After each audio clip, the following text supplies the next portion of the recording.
Oh, we are not messing around today. Caleb Banks, Florida interior defensive lineman, might be one of the top, if not the top defensive tackle. This guy is a pressure machine. I can't wait to go over him, dived into the film, and we're going to talk about him. Number 88, Caleb Banks. Also, happy Thanksgiving. Let's go. Hope you guys have a really special day. Shout out to for the film, Planet Gator. Unbelievable. Make this film so easy for me to go through. Got to give a shout there. So let's get into the film study. Caleb Banks, number 88. The first thing you're going to notice with this guy, look at the twitch. That guy, you move at 325 pounds like that? No, no, no, no, no. I'm sorry. Let's go back to this. You're playing off the edge and you can move like that. You can shimmy, guys?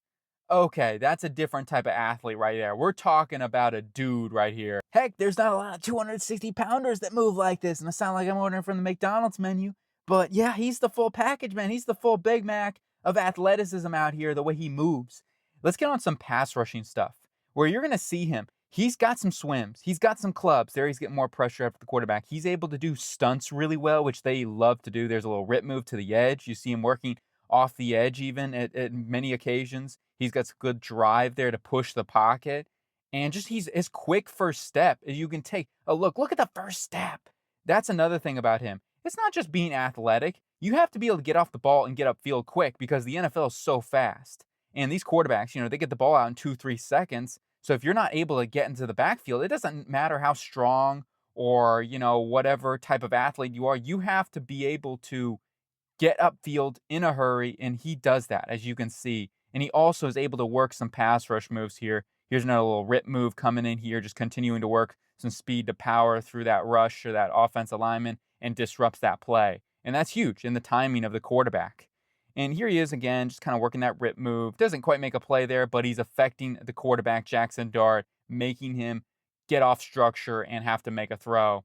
Here he does get a nice stunt pressure, and that's a good design, I will say, on the play call. Just too quick for that offensive guard, completely toasts him.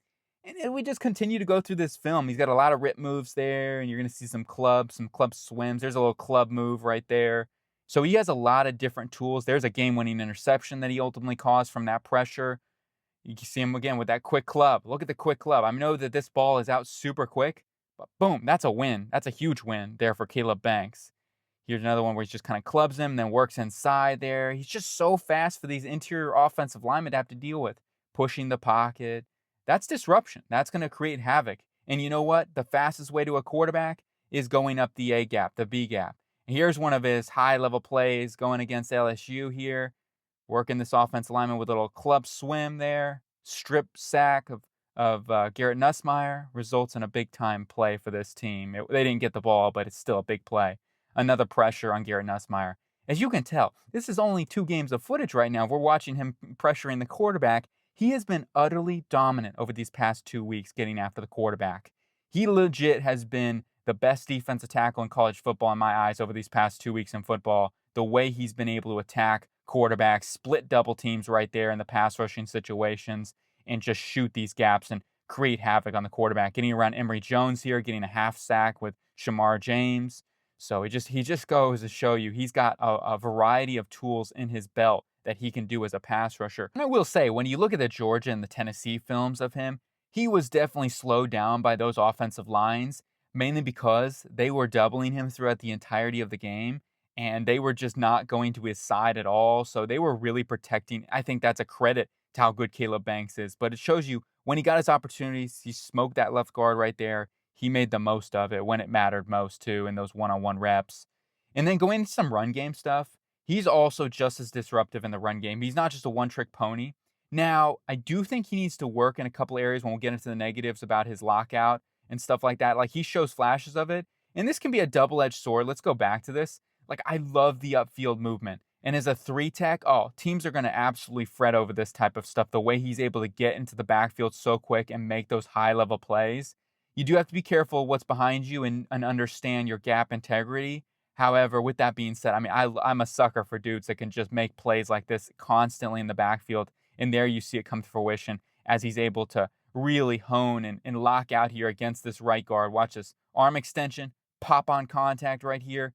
He's controlling that right guard, arms in his chest, get off of him, make a play on the ball carrier. That's the type of stuff that's going to serve you really well. Once again, controlling right there. Does a little inside, but that's a good play in general by him creating havoc. He's just a little late, so this is a pro and a con here. Does a great job. Just kind of the right guard does just enough. He's a little push-pull move here. Watch this. So, boom, little pop, pushes him back, pulls him off of him, rips him. Boom, there he goes. Just not able to make this tackle, and the running back's able to get close to a first down there. Anyway, just showing off some of the capability. Look at the knockback there on Micah Morris, who's a really good player, in my opinion, a monster dude, too. He's like 6'6", 320 pounds. Morrison's no slouch, man. So to be able to show off this quick get off, watch the get off there. He's one of the first off the line. That pop on contact, jars Morrison back, gets off of him right there, makes the tackle. Now, it might have been a first down. This was a 3rd and 2. He does make the tackle, though, so I like to see that. Going on to that explosiveness again, just getting right into, I mean, your tackle can't get there quick enough. He's just not fast enough. He's just so quick to get into the backfield. Once again, that lockout, controlling his man, makes a tackle. Really good play. On to the areas that I think he needs to improve the most. And I would say that body control, he's on the ground a little too often for my liking. Some power fizzles at times with him, and I think he needs to continue to get a little stronger, and that can go into it with the body control, and you see him knock down a little bit from double teams and chips, etc.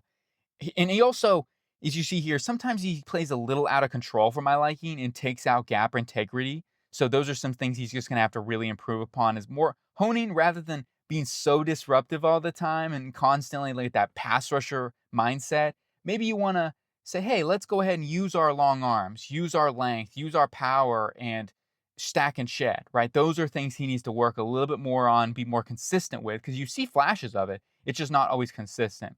Here's a face mask. I wanted to point this out. Hey, it's a penalty. You got to throw that out there too as a negative. He does a great job getting in the backfield, though. I will say that with him.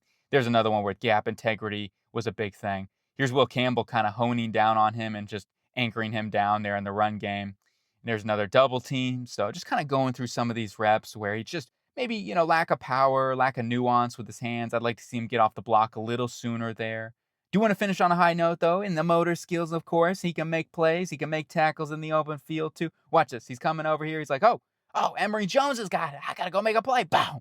Smacks him, picks up the ball. Big fumble recovery there, which changes the momentum there for the Gators. Anyway, let's go on to the scouting report here. And I really think his size and length profile, first and foremost, is going to be coveted by teams. 6'5", 325 pounds. Has probably 33, 34-inch plus arms. Really, really solid in that department. And it shows up on film, too. He has good ability to lock out with his arm extension. Just want to see more consistency with that regard, with his stack and shed ability. But he certainly has it to the tool belt. Just need a little bit more coaching and a little bit more experience, I feel like. And he's just been kind of more of a full-time player now. He hasn't really been a full-time player for that long. So somebody that is still coming along with that nuance. I love the athleticism, though. That is first and foremost what jumps off when you're watching Caleb Banks, is the crazy athletic traits that he has in the twitch to be able to play off the edge and to shimmy tackles. Like that guy is legit got some really good athletic traits that teams are going to love. And then the pass rush moves. You think, okay, well, he's a size, speed, profile machine, right?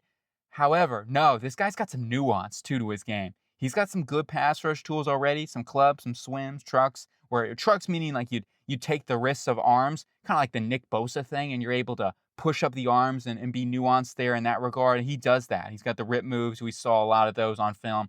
So he has some solid pass rush tools already in his arsenal. Continue to improve that, of course, but you're going to see already some of those tools on display. But putting all that aside, what's the most important thing?